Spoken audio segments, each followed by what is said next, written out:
to this special episode of the Joy Reid Show. Now, if you haven't hit like and subscribe, this would be a great time to do so. And thank you to everyone who's enjoying the show on YouTube and Substack or Spotify or wherever you get your podcasts. Now, I think we can all agree and see what's happening in America. Project 2025 is being implemented by the Trump regime at a rapid pace. And at base, what Project 2025 and its architects like Russell Vought, Trump's director of the Office of Management and Budget, are white Christian nationalists, something CNN warned about in this blockbuster investigative report that aired before the 2024 election. In an ideal world, I mean, I think we could save the country in a sense of,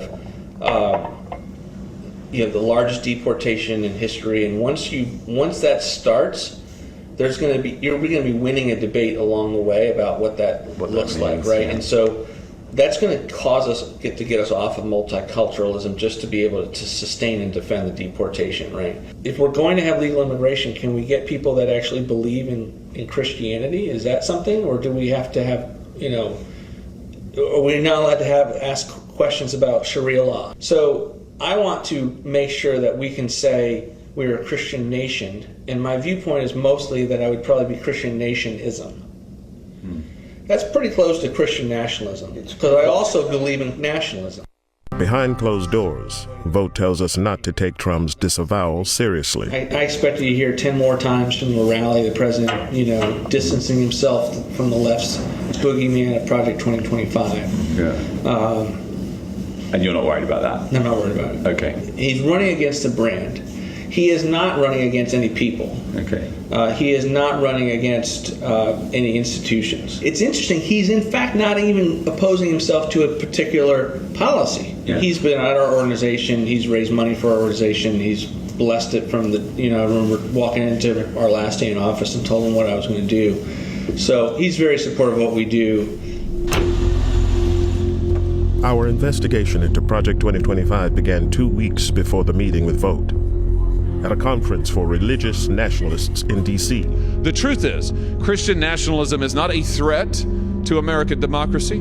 Christian nationalism founded American democracy. Today, white Christian nationalists are on a tear, openly bragging about how they've warped Christianity and even the teachings of Jesus to be not about caring for the poor and the immigrant, but rather about persecuting them. Join ICE today and make Jesus smile as you, with a gun, pack foreigners into the back of a van to be kicked out of the country. That is a godly, glorious endeavor. You'll get to go to Portland or Chicago and also get to throw libs to the ground too.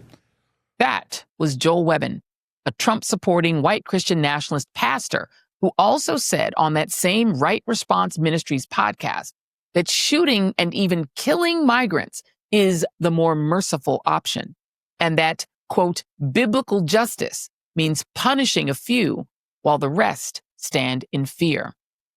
Webb, the president and founder of Texas-based Right Response Ministries, and who is also the senior pastor at Covenant Bible Church in Georgetown, Texas, has previously said that women should not have the right to vote, and that Christian parents are failing in their duties to protect and provide for their children if they live in blue states like California.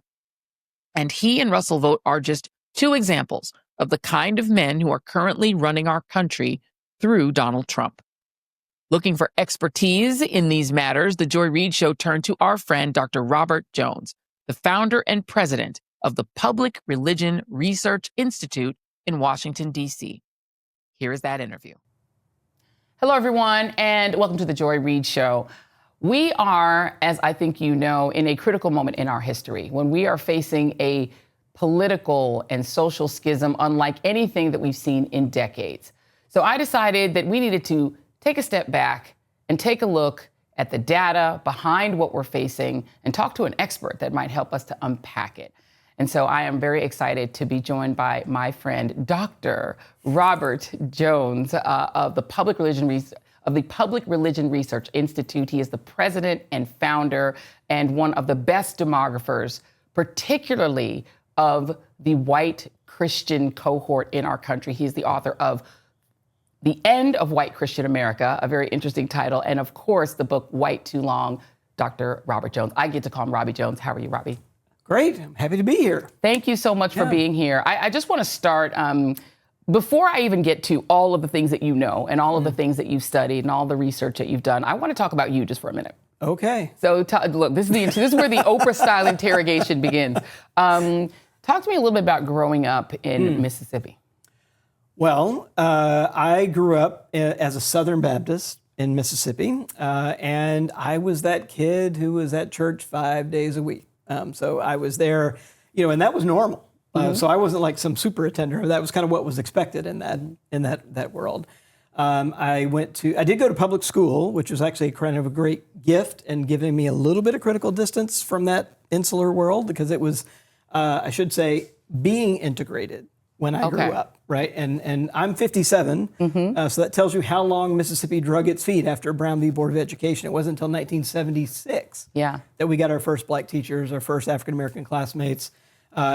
I was in third grade, so I remember that. And how mixed was the class? Like how we're talking about? I think it actually ended up being about 60% white, 40% black. So I mean, it actually was, I would say I was the one generation that experienced actually integration working in Mississippi. It actually worked. We had a fully integrated teacher staff, we had a fully integrated student body, and there wasn't a lot of racial tension. It wasn't a big, huge thing. It just kind of was what it was. Right? Yeah. But there was also a great conspiracy in my white circles about not talking about why this sudden change had to be made, right? So that was kind of all back there. But then, I went to Southern Baptist College. I went to Mississippi College. I went to a Southern Baptist seminary on the other side of that. So I've drunk deeply at this well of the kind of evangelical world in the South. And then kind of going back to my people, as we say, right down south, are actually all from Georgia. So I was, grew up in Mississippi, but my people 6 generations back are from in and around Macon, Georgia. So that's Twiggs County, Bibb County. In fact, my brother, sister, and I are the first generation in 200 years not to live in either Bibb County or Twiggs County, Georgia.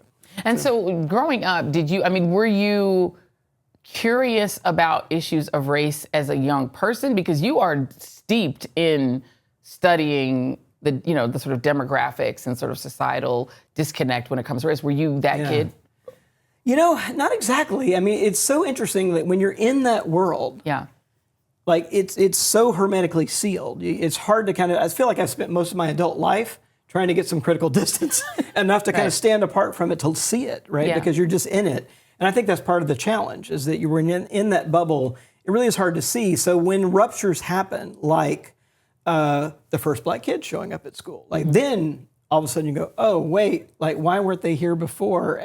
Or why wasn't I there before? And what's that about, right? And then you start asking very uncomfortable questions that people try to shoo off very quickly. What did you, give me a sense of sort of what you learned in school. Did you learn about Medgar Evers? Did you learn, what did you learn about, did you learn about Emmett Till? Were those things taught in school? No, they were not. And, so I said I went to public school, Jackson Public School District, all the way through.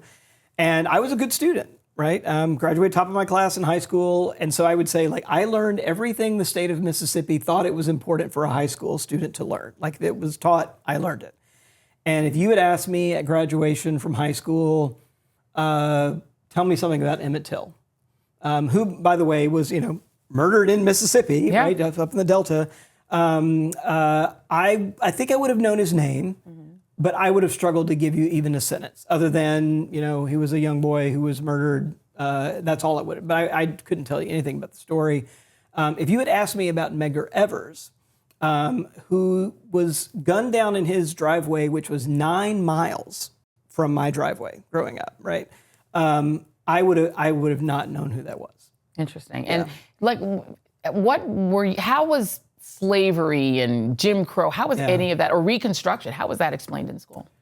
We didn't, so I had a Mississippi civics class, I had a Mississippi history class take, and, we didn't get the full-on War of Northern Aggression take, which I think the previous generation for me would have gotten. Yeah. But we also got, it was that story of, it was complex. It was complicated.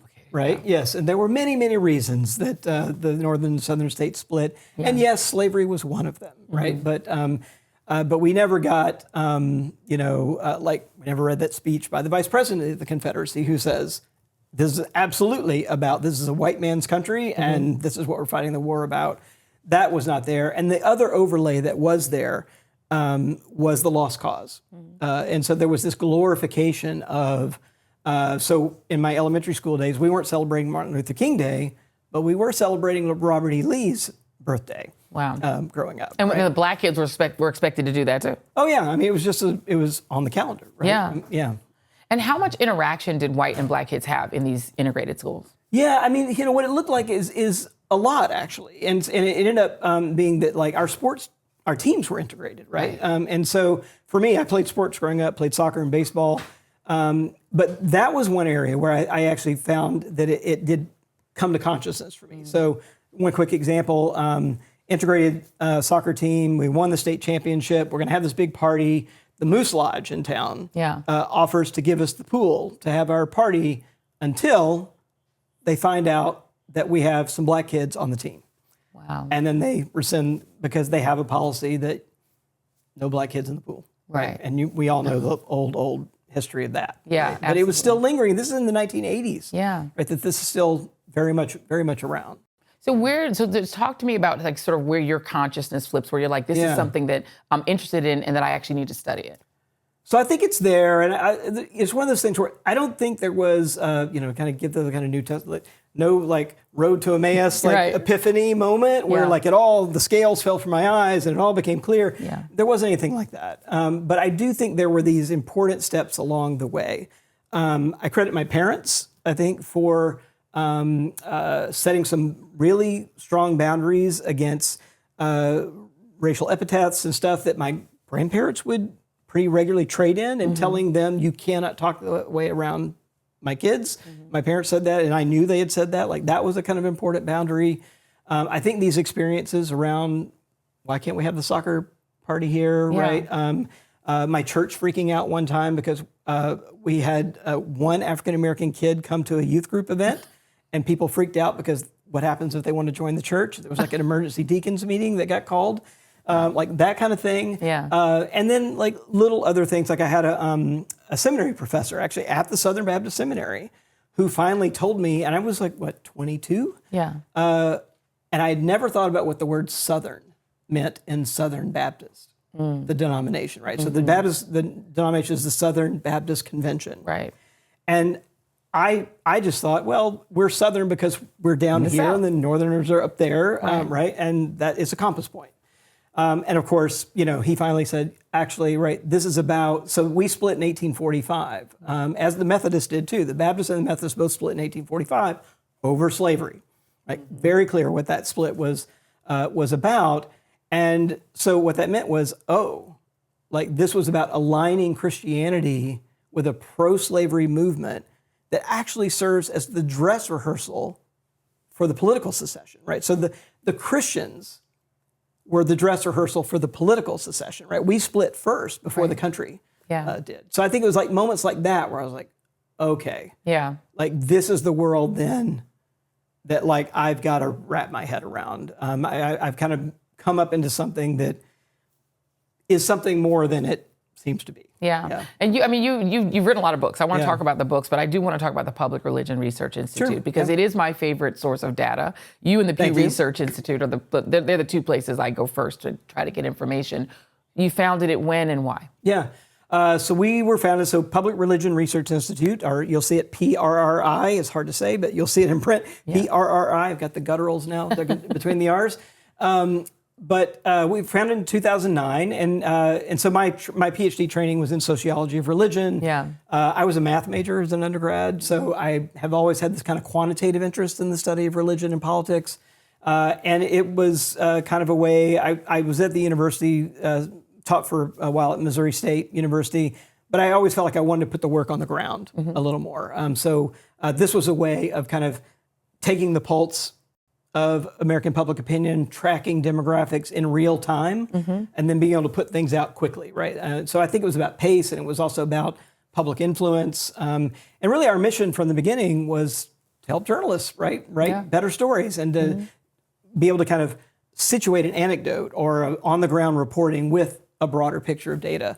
And that's really been our mission. We've expanded a bit since then to support other scholars. So we have a public fellows program now that supports mid-career scholars doing work in religion and politics.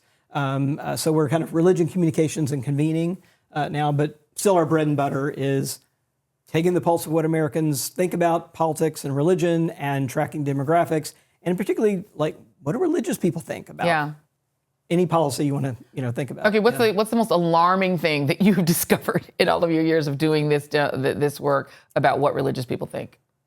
I'll give you two. There's a recent one and one far back. The one far back, I think you and I have actually talked about on the show before, was when I saw white evangelicals flipping, they used to go by values voters, right? iVoteValues.com was their big website. We Vote Values. And we had a question that asked about candidates' character. And it said, how important is a candidate's character to your vote? And it literally asked about that. And we had, at the time, like 7 in 10, white evangelicals saying, that a candidate who committed an immoral act in their private life could not possibly perform their public duties well. That's what you'd expect, right, for somebody who claims to be a values voter. And as soon as Donald Trump began getting the top of the ticket, it flipped. And suddenly only 30% of white evangelicals thought that again. So that one was really disturbing because it just, how quickly a principle can fall away and a whole political ethic could get shifted from a political ethic of principle to one of expediency and utilitarian ends justify the means. And I knew we were in deep trouble when I saw that.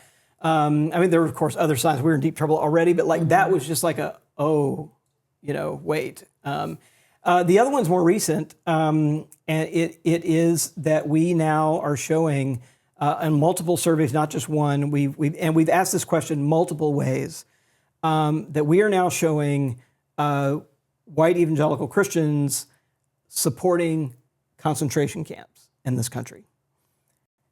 And I think so I've been working on a new book. The first line of the book is, sometimes numbers can break your heart.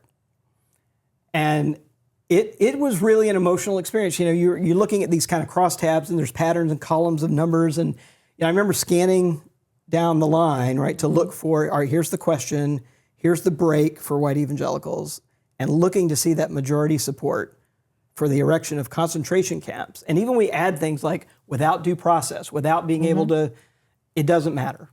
And it hit me that I'm like, I don't know that it's possible to write a question that is too cruel or too violent with regard to immigrants in this environment that the people who love to talk about themselves as evangelical, God-fearing the people Christians, of Jesus the that people loved of Jesus, immigrants, yes, would not support. Yeah, when I first came to when PRI.org, the Public Relations Research Institute, first came into my attention was you said it was founded in 2009. That is it's perfect because it was around the Tea Party movement. Yeah.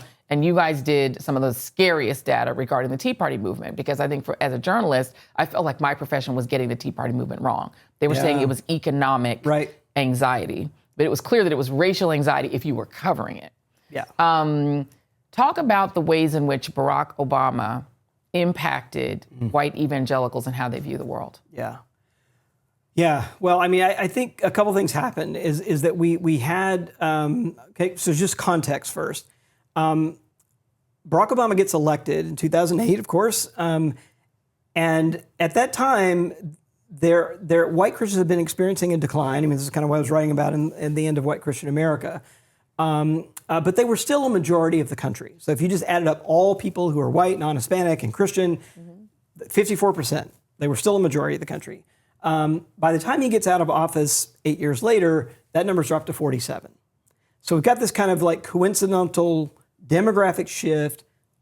At the time, we've got the black man in the White House. Right. And I think for many Christians, I would say for many white Christians, there are two events that I think were nuclear events for them. that had to do with dislodging their perceived place at the top of the pyramid in American culture and politics. One was Brown v. Board of Education. I think that was absolutely a nuclear event. And the other one was the election of Barack Obama. And actually, I would say it's not just the election of Barack Obama, but the re-election. Yeah, that's right. Of Barack Obama. That it wasn't an accident. It wasn't a fluke. It wasn't an accident. It was like, oh, something's shifted. Well, and not just reelected and elected, but elected, first of all, by 10 million votes the first decisively, time over the objections of only one group, white Americans, who voted 60-40 the other way both times. And he still managed to win by 10 million votes the first time, by 5 million the second time, by getting 80% of non-white Americans. Like, the demographics were very stark. It was very clear that Barack Obama was going to be president over the objections of most white people. And I think that it's most white people, and I should say it's most white Christians. And so we talk a lot about evangelicals, but the other kind of startling number that I think has just been so consistent is since 2000, really, the whole 21st century, that it is majorities not only of white evangelicals, but white mainline Protestant Christians, or the non-evangelical Christians, and white Catholics, all three of them. So, it's typically like more than 8 in 10 white evangelicals, but it's about 6 in 10 white non-evangelical Protestants, and it's about 6 in 10 white Catholics. And that racial ethnic divide it's what was behind the Tea Party movement. It is absolutely what's at the heart and the engine of the MAGA movement. Right, because you had a piece of data that to me was always the most telling, and you did this consistently over the years. Was America better during the 1950s, when white men stood at the top of the social pyramid, or after the 1950s? And it was pretty consistent that those who were saying it was better off 1950s and earlier, those were the Tea Party people. And that was the thing that most showed you that they were going to be both a Tea Partier and a supporter of Donald Trump. Yeah, and even we asked straight up questions like of people who said they identify with the Tea Party, and asked them, did they identify with the Christian right? Half of them were like, oh yeah, that too, right? Absolutely, Christian nationalists. They're very openly. Right. So you identified the Southern Baptists as splitting over slavery. So the Southern Baptists were pro-slavery. You identified Brown versus Board of Education, which was about integration and integrating schools. And then, of course, you have the Tea Party, which was about racial anxiety over a black president and over losing control of the country. There's a theme here, right? Is that white Christians, that call themselves Christians, are very firmly standing in the anti-black, on the anti-black side of the line, and or the anti-integration side of the line. Because immigration, it isn't about white immigrants from Europe. It's about brown immigrants from. So talk about, have you been able to sort of get to the bottom of where that anxiety comes from? Is it just fear of being a minority? Is it hatred of people who are of other races? What is it? What is behind it? Well, I feel like, I feel like this is the thing I've been wrestling with, right? And I've been trying to understand it with some empathy, right? Because I've, my parents still live in Mississippi. My siblings still live in the South. I've still got plenty of ties and friends down there. And so there is a way in which I'm like, like what's happening? And, it's the place from which I come. But I would say that, like, the thing that's so clear to me is that the reason it's so easy to string that little strand of pearls that you just, strung up, is because it is the central animating question we've been wrestling with since before the founding of the country, right? Mm-hmm. And when you trace that, the cultural threads back, and that's kind of what I tried to do in the last book. The last book was, The Hidden Roots of White Supremacy and the Path to a Shared American Future. I'd ask the question, okay, so what happens if we just keep going back? Like, where do we end up? And we actually end up, the most proximate cause I identify there was we end up in the 16th century. And we end up with not 1492, the year that Columbus, but 1493. And that's when the church issues kind of the last of a set of documents called the Doctrine of Discovery.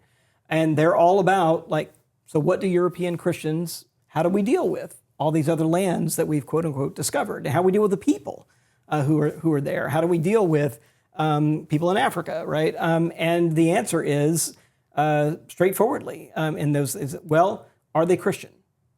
Was the first threshold question. And if they're not, then there's a whole set of things that they basically should be considered enemies of Christ.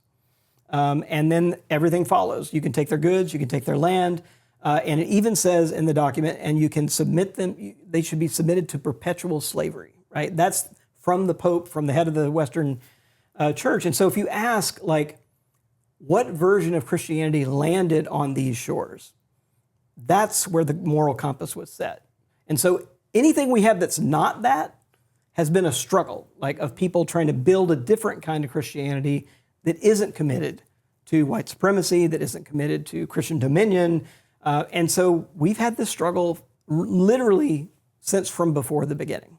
Well, and I love this, that I almost think you should write a book called The 1493 Project to go along with the 1619 Project, because this also coincides with the invention of whiteness itself. Yeah, like right. whiteness actually doesn't exist before this doctrine of discovery. Europeans were French or German or Bavarian, or they all fought each other, and they were all different tribes that hated each other's guts, right? They were not all considered I'm white. Jones, I'm Welsh. Right, you know what I mean? White, And right? none of them got along, and they didn't consider themselves the same group of people. But then you have this invention of this idea of whiteness, which I would argue is the most powerful invention ever created, more powerful than planes, AI, or anything else, because it's a concept around which you can organize people who do not have the same interests. So if you are a very poor and you have no land, or you're very rich and you're a billionaire, you create an interest that you have in common, which is that you're white. Yeah. And so you can get the poor white man to go along with things that destroy him, that destroy his own farm, destroy his own family, destroy his religion, destroy his whole self-concept, all of it, and make him do evil and go along with it, because whiteness is more valuable than money. It's more valuable than a great job, right? It's the most valuable thing in the world to white Americans, particularly, and white Europeans. Can you just talk about whiteness itself and the power of it and what you found when you look in the data? Well, I'm going to throw out a little shout out to our friend Eddie Glaude here, because I think he was helpful for me in reading his book, Democracy in Black. And he's like, you throw out the word white supremacy, and it's like one of those jargon words. And so people don't always unpack what it really means, or we just picture, this black and white photograph from the 1920s with some KKK people, and that's way back there. It's not really here in the room. And he's just like, look, we kind of get rid of all the bluster and the jargon. It really is just about the idea that people who claim to be white, it's just a claim that our lives are more valuable than others, right? And deserve more, or entitled to more. And so that's just pretty indisputable, right? Even if you look back, in my own life, in my parents' generation, where were the best public parks reserved for? The public libraries, right? The pool, right? That we were talking about earlier. Beach. I mean, those are all straightforward. Like, no, those are white people's things, right? People who can claim that term.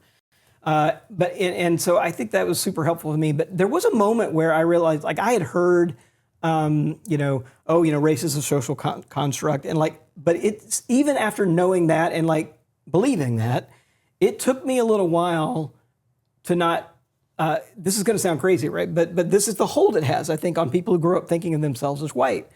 It took me a minute to think, oh, that's about whiteness too. Yeah. Like, I was just thinking, oh, that's about Asian, or that's about black, or that's about, the other kinds of categories we have. And I was like, oh, wait a minute, wait, that's about me. And I've written in White Too Long, right, a lot about James Baldwin. I mean, that phrase is a Baldwin quote. And there, he makes this point, and it was so helpful to me to just think, oh, what this means. And I think Baldwin is so onto this, is that white people who still have this hold on us, that we think of ourselves as being white, we literally don't know who we are.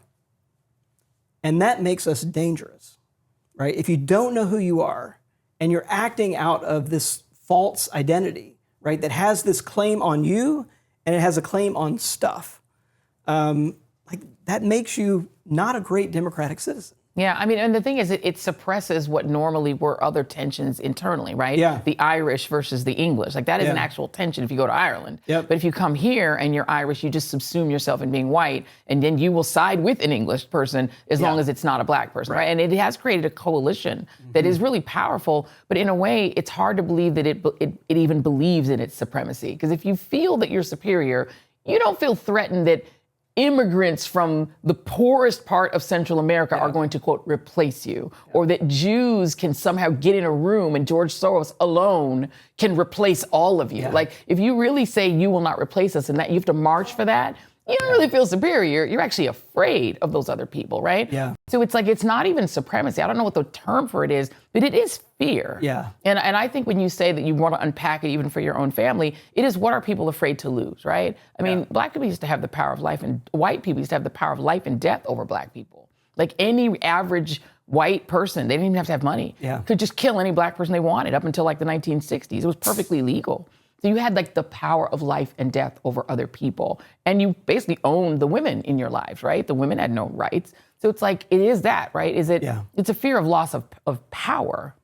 It's power. And I think the thing that may be a little bit deeper than that is that it's also connected to a sense of chosenness and entitlement, but like not just like a kind of thin asserted entitlement, but like a God-given entitlement, right? And there's something about being that special, right, that I think is also deep in people's like, oh, wait, but if we're not God's chosen ones, who are we? Yeah. You know?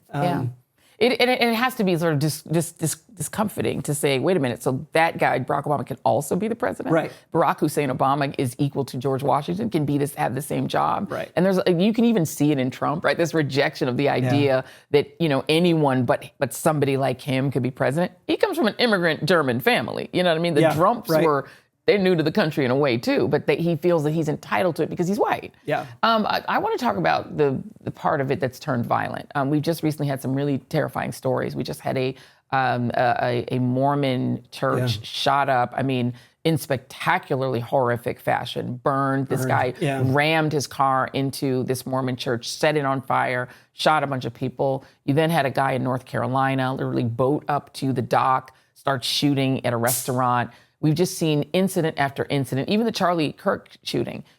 We're seeing what I perceive just from the outside looking in as an epidemic of violence, specifically among white men.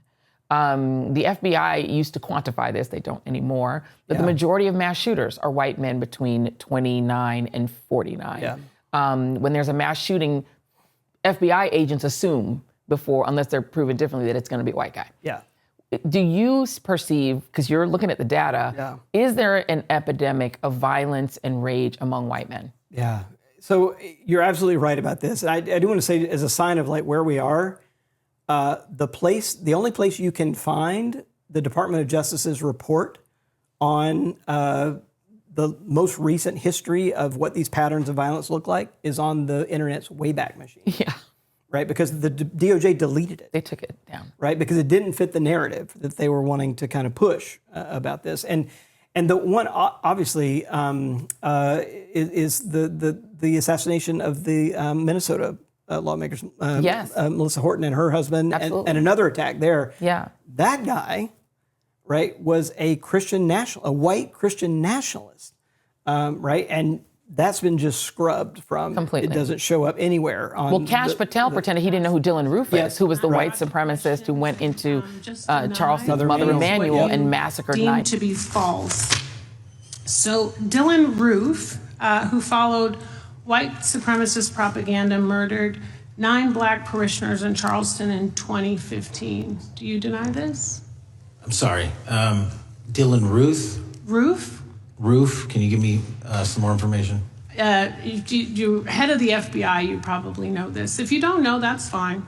You can give me a reminder, I've got a lot in front of me. It was national news. Robert Bowers murdered 11 Jewish worshipers in Pittsburgh in 2018. I do remember that. And it was the deadliest anti-Semitic attack. So do you admit that happened? I'm not saying the other thing didn't happen. I'm just asking for a little people. But you can go all the way back to the Oklahoma City bombing. And you talked about, again, you started PRI in 2009. At that time, the Department of Justice, the FBI, commissioned a really detailed report about this that went all the way back to the Oklahoma City bombing and started to track this violent extremism that had white nationalist roots. That we're sort of losing that chain of memory. But there's been this problem.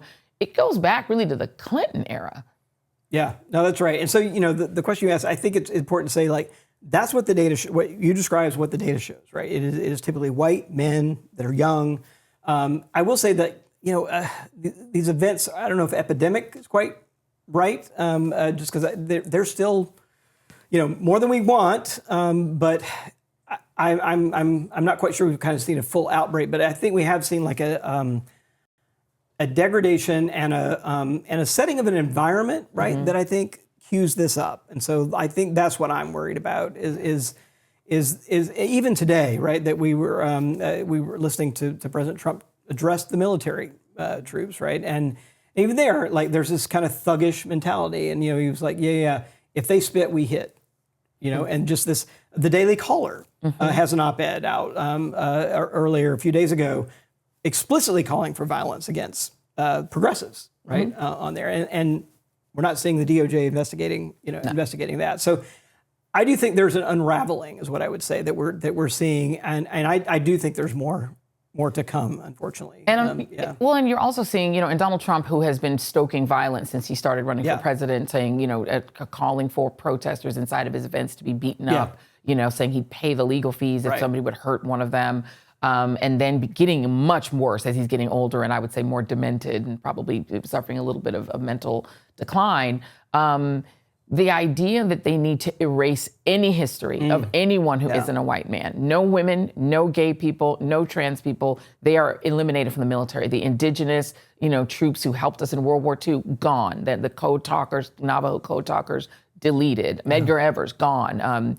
You name it, they're gone. Harvey Milk, can't have a ship named after him. Yeah. And what do you see as behind this desire to erase the history of anyone but white men that Pete Hegseth is leading in the military? Especially. Well, I think we see an answer to that question in what's being replaced, right? So those things are getting erased, but then they're also restoring the names of Confederate folks, right? So it's pretty clear. Right, and those things went up, to be clear, these things did not go up after the defeat of the South in the Civil War. They went up in the 1950s when they're trying to send a message on civil rights to black people, hey, you're not going to get these civil rights. We're going to show you who's boss. Yeah, I think this is really important. And again, I think a milestone for me in reevaluating the whole lost cause and all the monuments, it was like actually seeing a chart of when all these monuments went up. And there's actually two spikes. One is in the 1920s, right? What's going on there? The lynching era. Lynchings, right? All across the country, right? And so and why is there? It's because African Americans are coming back from the war. That's right. And where they died and were wounded and risked their lives for this country, and then being told they got to go back to Jim Crow, right? And they're like, we're not going to do that. And so there was this moment of resistance, and that was the violent response to it. And so big bunch of Confederate monuments. A lot of the ones on the courthouse steps go up during that period. And so what's that about? That's about saying, what kind of a justice are you going to get in this county courthouse if you've got a big Confederate monument standing right there on the public? But then the other one is Brown v. Board, right? Again, which we mentioned. That's when the other ones go up, right? Say, nope, this is us, right? Yeah.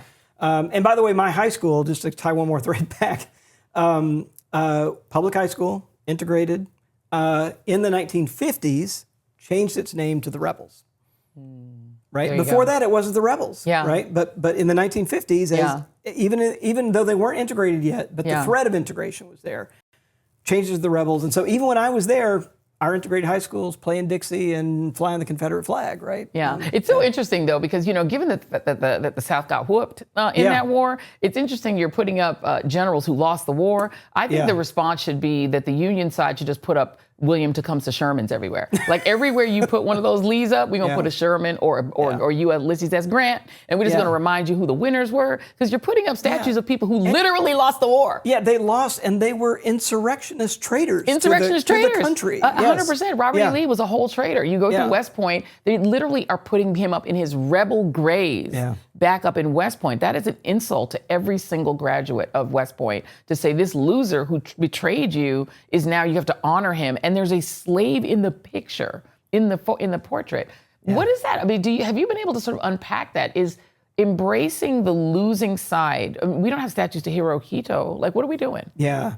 I mean, again, I think it's back to this thing of like, no, we're the chosen ones. Yeah. Right? I think it really is back to that, and back to this claim that even though we lost the war, and this whole lost cause thing it's about shame, it's about defeat, but it's also about a reassertion, like this whole the South will rise again, right? I mean, that I can't tell and you how get many whooped times I again. heard And by that. the way, also got whooped by a bunch of black troops who signed up to carry arms and shoot the former slaveholders. It's like, y'all got whooped by your former enslaved people. Like, let's just be clear. And it's deep, right? Because like the verse to the Star Spangled Banner, "We don't sing," has some references in some very like degrading references to those black soldiers that were fighting. That's right. Yeah, and that they were going to go to hell. I think Yeah. it basically, essentially, that's the third stanza of the national anthem, which is why it's hard for a lot of black folks to sing the national anthem. It is a weird way the thing to embrace. You know, I've always thought that America the Beautiful should actually be the national anthem. Personally, I think it's a prettier song, easier to sing.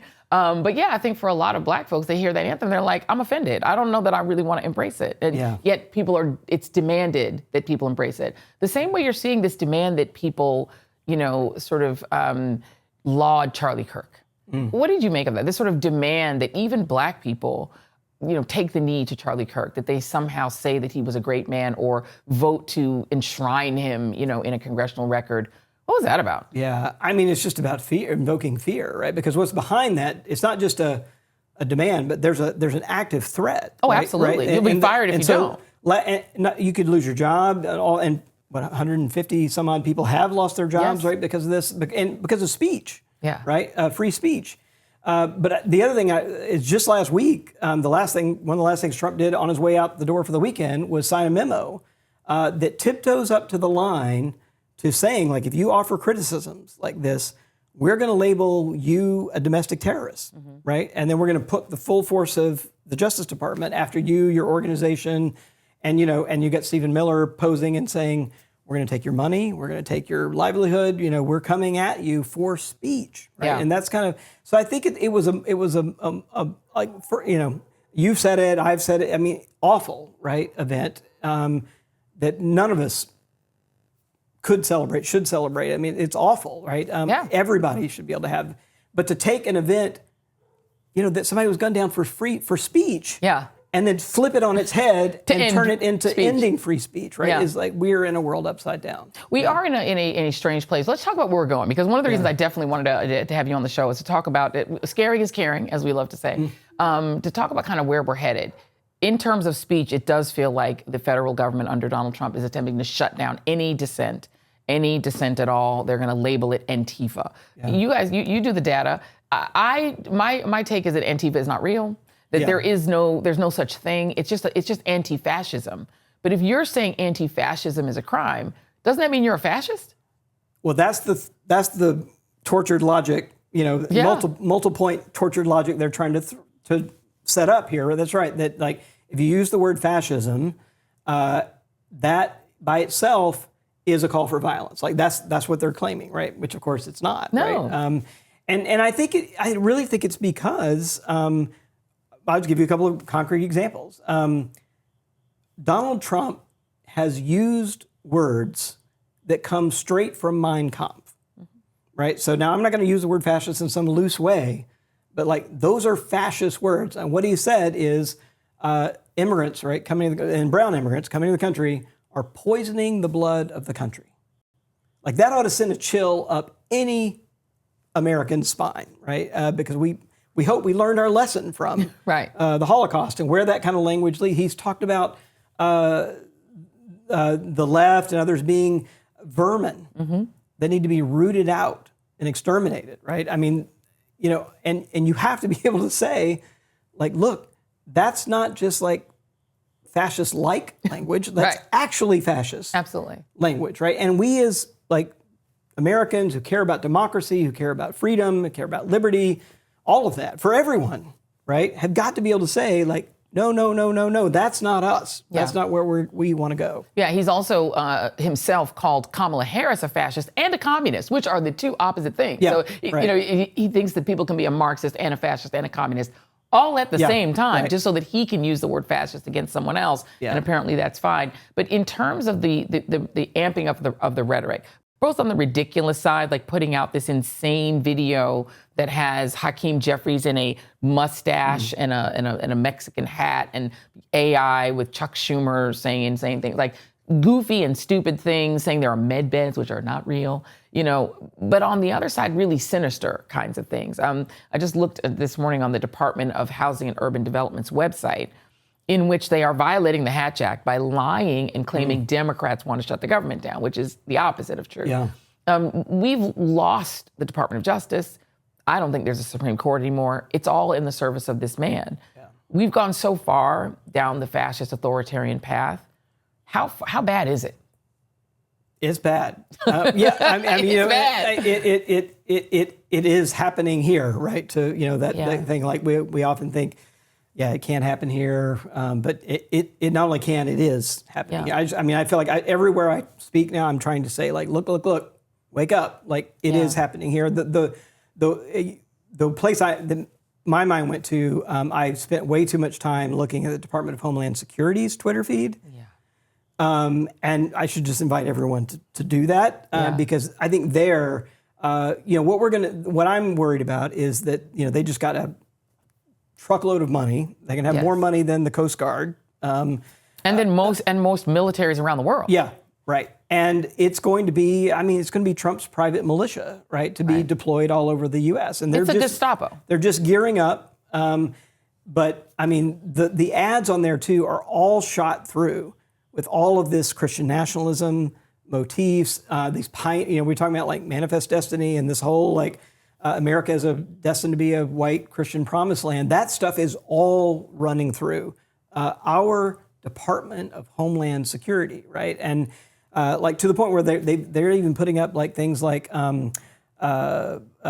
little pioneer couple, white pioneer couple, right? I don't know if you saw this little image, this little white pioneer couple in a covered wagon on the prairie with a little white baby with a Bible on the little barrel inside the wagon, and our government is posting "Defend Your Homeland" above that photo. So I think this is. It's you have to laugh because it's absurd, but they're serious. Terrifying. Yeah, no, they're serious about that. Does this in your mind partly explain Donald Trump's zeal in favor of Israel? Because that narrative parallels what Israeli settlers, many of whom are coming from the United States, are doing and saying in the West Bank, right? And they're saying, we're the pioneers this is our land, we own it, and if you're a Palestinian and you have a farm there, we can put a gun to your head and take it. Yeah. And we can do whatever we want to you, and we have the backing of the Israeli military and the police, and you have no rights. You have no rights that we need respect. I feel like that same sort of Jim Crow, colonizing mentality is happening in Israel. Do you think that is one of the reasons that Christians are the biggest supporters of this right-wing government in Israel? There's far more than Jewish Americans. Yeah, oh, absolutely. There's no doubt about that. That ought to tell us something right there, right? Yeah. That you do see this divide, right? I will say this, that we are seeing the tide turning in public opinion on this. Yeah, outside of Christian nationalists, it has completely gone the other way. Yeah, so now we're seeing slightly more Americans saying they more have sympathy for the Palestinians than the Israelis, about 31% saying both. But it's slightly more now, and that used to be the other way. Every age group now says that Israel should shut down their military, even if they don't get the hostages back. Even when you put that in, still majorities of every age group in the country say that. So the tide is turning, but I do think that white Christians in particular and white evangelicals have this biblical narrative that does have them kind of enmeshed in this as a cosmic spiritual war, right? Oh, and by the way, Bibi Netanyahu knows that. Yeah. And when he speaks, he's not speaking to Jewish Americans. He's speaking to white Christians. Yeah. So a moment when early on, back in 2023, he gave a speech and he cited the Amalekites. Yes. And now Amalek, he said. Yeah. Oh, yeah. Amalek. Yeah. And the Amalekites. So, yeah. So you don't. Most people are like, "What is that? What's that about?" Right. Yeah. But you go look it up. Right. It is. Back in Deuteronomy, it is a command for the Israelites to wipe the memory of a people off the planet. Kill their oxen, kill their wives, it's one of the kill their most sons. Violent passages in all of Scripture. Yeah. And so just to throw that out, right, knew exactly where that was landing. And it did echo for me today, or in this week, this ominous language of Netanyahu saying, if you don't accept this unilateral deal we're about to just throw on the table, we're going to finish the job, right? And Trump, using the same language, you will have the full backing of the United States to finish the job. Now, to me, that's genocidal language. Absolutely. Here, finish the job, right? Absolutely. That's final solution. Like, what else can finish the job mean? Especially you've got a person citing this biblical passage of blotting their memory from the planet, right? Yeah. But I think that white evangelicals, and Hegseth, I should say, like, he talks about this as a spiritual war. Yeah. So this is our Department of Defense, who loves to parade around calling himself the Department of War. Which it's not, by the way. Yes. It's still the Department of Defense. Right.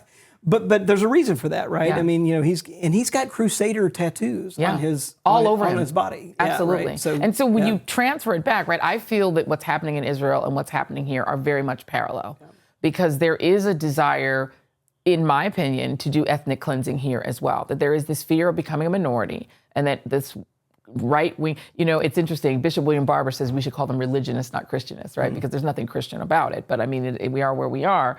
Their desire is to eliminate as many brown people, who, by the way, are also Christians for the most part, to eliminate them from the country, to remove them, to physically remove them, wipe them out. And that is also a genocidal impulse, in my opinion. Is it in yours? Well, I mean, look, this is not theoretical, right? I mean, we often, I think, don't go far enough back, and that's kind of one of the things I did in the Hidden Roots of White Supremacy.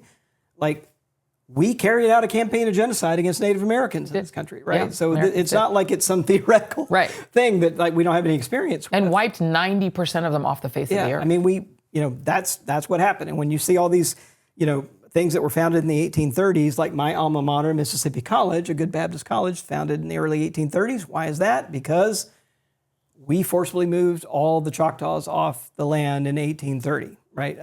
Following the Indian Removal Act, right? So, and huge numbers of them die, right? Because they're not provisioned, all that. So, like, yes, we have that impulse in us. And to that thing about religions versus Christians, like, this may be the sociologist in me, maybe it's the theologian in me. I want to insist that we call those people Christian. And the reason I want to do that is because that's what they call themselves. So maybe the sociologist in me, but maybe the theologian in me is like, I want Christianity to wrestle with that thread of Christian, because it's always been there. Yeah. Right. And the job, I think, right, of every generation is you want to bring forth the best in a religious tradition, right? And the thing I've been so, as a, studying history, that religions are malleable things, and like, if we want the tools of that religion to shape them into swords, it'll oblige. And if we want to turn it into plowshares, it will oblige, right? But that's up to us, like, what we're going to do with that. So I kind of want to say, no, those people are Christian, and if we don't want to, if we as other Christians don't want to be like associated with that, like, we got to do something. We got to create a movement, right, that's going to create something else. Well, I mean, and Christianity has been many things. It's done the Crusades, 1066. They set off, from Normandy or whatever, and they said they were going to just wipe out everything in the Middle East. They've done the Crusades. They've done the Inquisition. That's all us. That's kind of what I want to say. Yes, it's all part of it. It's absolutely part of it. But it's also been an abolition movement. Yeah. I mean, there have been parts of Christianity that are beautiful, that's right? us too. And that's us too. And so that is where I want to make this turn. Is kind of solutions. Like, what do we do? I mean, if you've got people that are so culturally steeped in it, and I do believe MAGA is its own religion. It is a sect of Christianity, and it has got people in a chokehold. How is it even possible to reach those people, or do we simply need to organize against them, overwhelm them, and sort of lock them off from power? I think it's a little bit of both, and I do think this is where I would say many progressive Christians who don't want that vision of the country have been a little naive. And so, I think it comes from a good place. We want a big tent. We want to, talk across the divides. We want to reach across all of that comes from a good place. But, I think we got lessons from other places in the world and lessons from history that we admire, right? So like the Confessing Church in Germany, Dietrich Bonhoeffer and others had to get to a point where they would say, you know what? If the right church is on the platform, we're not going to be on the platform with them. Like, we're going to delegitimize that vision of Christianity. We're going to say we're doing something else. We're not going to pretend like they're just red and we're blue, right? Like, they're doing something that we think is evil. We're doing something over here, and we're going to try to take a stand. So I do think we're going to have to draw some lines. Yeah, like for instance, like black pastors need to stop letting these right-wing MAGA Republicans get on the pulpit because, when we come around to King Day, they want to get online, get on the pulpit and say that one line they remember from King, but then they go and they live right-wing MAGA Christianity. So maybe they shouldn't be on their pulpit. I think we're going to make some hard decisions. I do think that's right because we're so tempted, I think, on the left, for like progressives are so tempted to make everything about, it's polarization. That's the problem, right? Yeah. So if we can address polarization, we can get everybody back together. But like that wouldn't have worked in the civil rights movement to say we're just divided. Right. We just disagree on whether black people should have human rights. We're just divided, right? No. But no, like there's a justice question here. Right. There's a constitutional question. There's liberty and freedom and justice and principles that matter, right? And we disagree over those things. And I think that's the thing. We got to figure out, it's an art. It's not, I don't have the 10-step plan, but I do think we got to be willing to say, like, yes, we want to build bridges. We want to build a big coalition as big as we can. But that old movie, Bridge on the River Kwai, is coming to my mind right now. But like, so just for everybody who doesn't know, that movie was about prisoners of war who were conscripted to build this bridge. But at night, they were planning to blow it up. Right. Right. And I feel like too often, like, we want to just reach out to anybody and we're going to kind of recruit people to build the bridge who are just going to go at night and strap dynamite to the piers, and we got to be wiser about that. I think because I do think we're at a place where like we got to figure out how to save the country. Like that's where we're at. Yeah. And so we can't play at this. I mean, it's time to make some hard decisions. I think to make some people uncomfortable, some people angry, but we have to draw some lines. But those lines aren't drawn to demonize other people. Those lines are drawn to protect our deepest principles and the most vulnerable people among us. And doesn't that require figuring out a way to de-radicalize young white men? Because, I see the sort of replacement for the Charlie Kirk version of what I would consider right-wing radicalism, anti-black, anti-woman, anti-gay, anti-trans, just radicalism, but that was mainstreamed onto college campuses. But remember Campus Crusades for Christ? We're around the same age. But that used to be the way, and it was just like some nice evangelicals that just wanted you to read the Bible. And then it's Turning Point USA, which is a billionaire-funded right-wing movement to try to, essentially radicalize young conservative white Christians. That radicalization has gone pretty far because now we're at Nick Fuentes level, where that's the most popular sort of strain of conservatism among young white men, or at least it's one of the most popular. How do you de-radicalize those young men? I don't know, but I what I do know is that there hasn't been, like, this is what I always think the far right has understood is that there is the work that they've done in the realm of culture has been huge, right? I think far too often what you hear from the left is it's about kitchen table issues and we're going to kind of out economic policy them, right? It never works. Meanwhile, the hearts and minds are getting won over here on very different terrain, right? And by the way, not to cut you, but that is the power of whiteness. Whiteness overcomes this whole idea of economic anxiety. People can be the most economically anxious. They will still vote their race. They will still vote for whiteness over money, over having a good job, having a home. They don't care. They just want the whiteness more than anything else. So culture matters more. Power, self-perception, all of that. Yeah, it is absolutely more powerful. So I think we've got to figure that out. And the thing I absolutely don't think is going to work is like, don't need a Charlie Kirk on the left. Like that's not the, just kind of cookie cutter, like take this and we're going to do it over here. Our own, That's our not own it. Joe Rogan. That is the key. Right. No, that's not going to work. That's not going to work, right? But something that's kind of authentic. But I think there just hasn't been investment in this space among progressives, right? And so there's a lot of talented people out there with the right kind of investment that can be counterweights, right? To this, but I think the investment hasn't been there on the left because I do think it was we'll win the next election. That's all that matters. We'll do some economic policy. That's all that Register to matters. vote. That's the key. It's like that isn't enough. But the deep infrastructure that's going to build a movement over time, that investment just hasn't been there. So just to bookend what I asked you before, what's the scariest piece of data that PRI.org has right now that sets you back?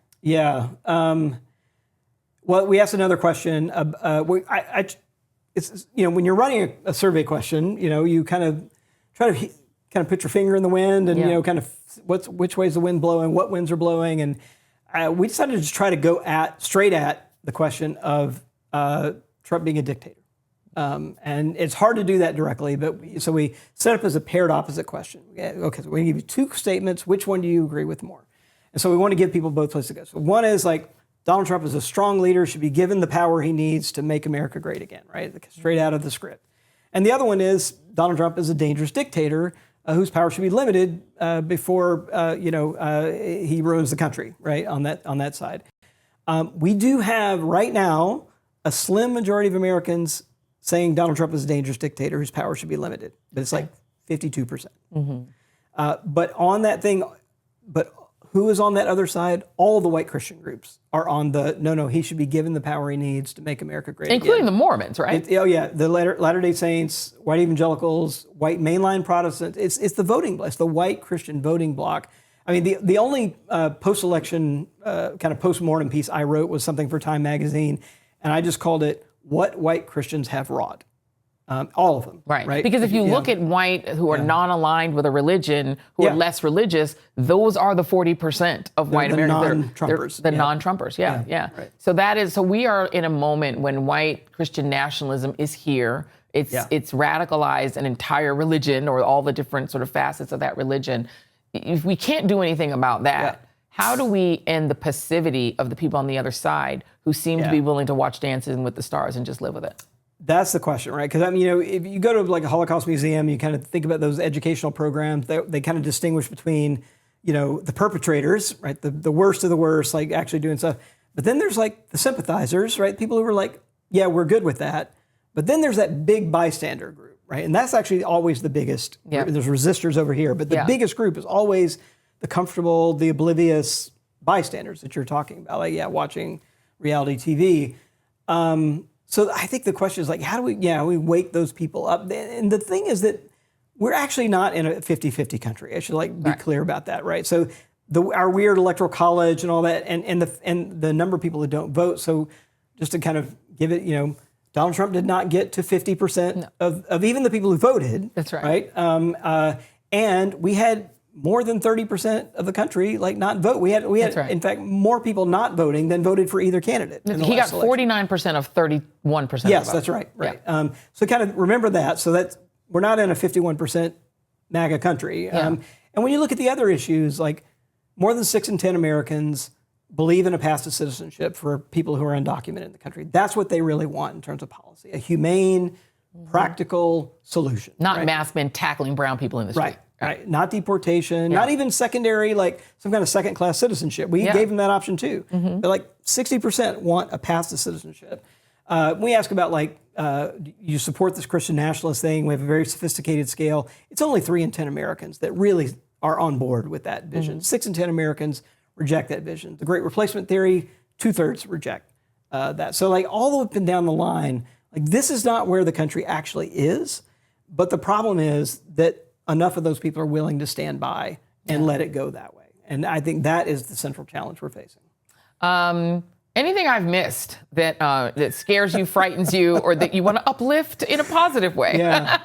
I will say we're seeing some signs of resistance. I'm going to give a shout out. They're in some ways, with Congress sitting on their hands. Being useless. Useless. There's little other people can do, right? But there are little moments, and I think these all matter. So I can just give you one.